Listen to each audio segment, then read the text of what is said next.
गरीब की बेटी।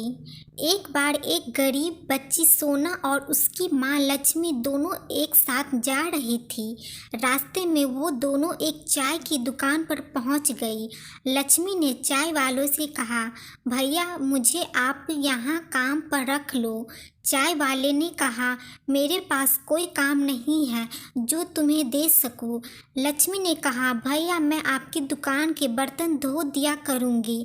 बदले में मुझे पैसे नहीं चाहिए, बस मेरी बेटी को कुछ खाने के लिए दे दिया कीजिए।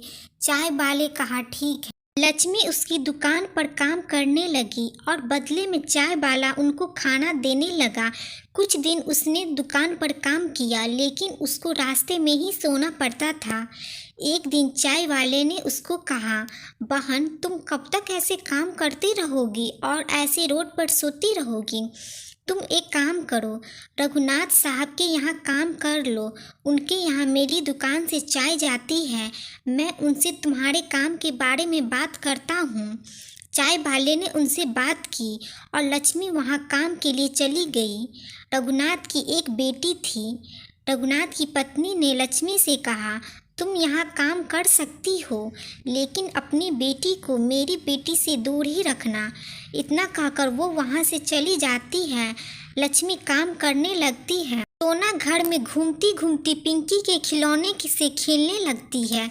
रघुनाथ की पत्नी उसको देखकर बहुत गुस्सा करती है। लक्ष्मी को बुलाती है और कहती है, अपनी बेटी को मेरी बेटी की चीज़ों से भी दूर रखना। तुमसे पहले भी बोला था ना मैंने।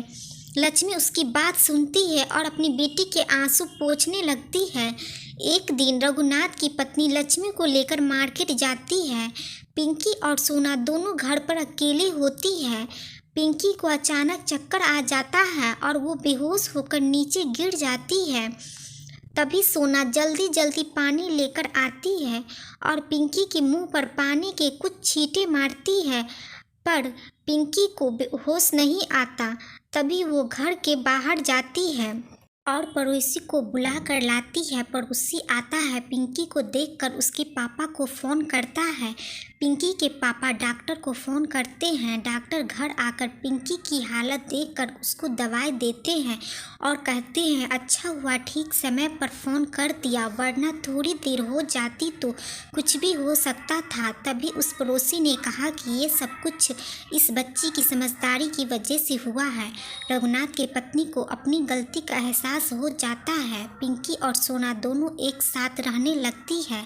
दोनों साथ साथ पढ़ाई करती और साथ ही खाना खाया करती है। लक्ष्मी और पिंकी की माँ उन दोनों को देख साथ बहुत खुश होती है।